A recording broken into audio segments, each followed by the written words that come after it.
ஏழைகள் எங்கே இருந்தால் என்ன, இவங்க சொல்லியிருக்கிறது என்ன, பொது பிரிவில் இருக்கக்கூடிய ஏழைகளுக்கு சேர்ந்துருக்கு. அப்போ அவங்களுக்கு வழி இல்லை, அவர்கள் கைதூக்கப்பட வேண்டியவர்கள் சொல்லி அடையாளம் காண்றாங்க. அப்புறம் அதில் உங்களுக்கு நான் அவங்களுக்கு கொடுக்கூடாது. அப்போ ஒரு குறிப்பிட்ட சமூகத்தில் ஏழையாக இருந்தால் பரவாயில்ல, இன்னொரு குறிப்பிட்ட சமூகத்தில் பணக்காரராக இருந்தாலும் அவருக்கு இடஒதுக்கீடு கொடுக்கணும். இது என்ன மாதிரியான நியாயமாக இருக்கும்? இது என்ன மாதிரியான சமூக நீதி? இவர்கள் அடிக்கடி சொல்லக்கூடிய அந்த வார்த்தை சமூக நீதி. எவ்வளோ பெரிய பணக்காரனாக இருந்தாலும் பிற்படுத்தப்பட்ட சமூகத்தை சேர்ந்தவர்னா அவர் பிற்படுத்தப்பட்டவர் தான். எவ்வளோ பெரிய கோடீஸ்வரராக இருந்தாலும், எவ்வளோ பெரிய ஏழைகளாக இருந்தாலும், எவ்வளோ கஞ்சி கொள்ளையிலாக இருந்தாலும் அவர் வேற ஒரு சமூகம்னா அவர் வேற ஆள் தான். அப்படி ஒத்துக்கிறோமா? எங்கே இருக்க இன்னைக்கு முழுக்க முழுக்க ஒரு மனிதனுடைய அடையாளமாக இருப்பதே பணம் தான். ஓன்ட்ட எவ்வளோ காசு இருக்கு, ஏன்ட்ட எவ்வளோ காசு, இதுதான் இன்னைக்கு சமூகத்தில் தீர்மானிக்கக்கூடிய காரணியாக இருக்குது. அப்போ அதை விட்டுட்டு இவங்க வேற ஒரு பார்வை பார்த்துருந்தாங்கன்னா இது என்ன மாதிரி சமூக நீதிங்கிற கேள்வி வருது. பிற்படுத்தப்பட்ட சமூகத்தில் ஏழைகள் பயன்படக்கூடாது, அங்கே ஒரு கிரீமி லேயர் கொண்டாங்க.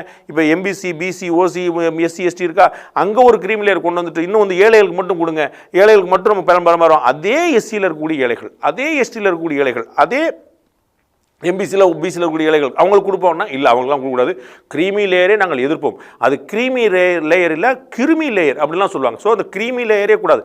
பிற்படுத்தப்பட்ட பிரிவினரிலும் ஏழைகள் பயன்படக்கூடாது, அங்கேயும் பணக்காரெல்லாம் பயன் பண்ணணும்.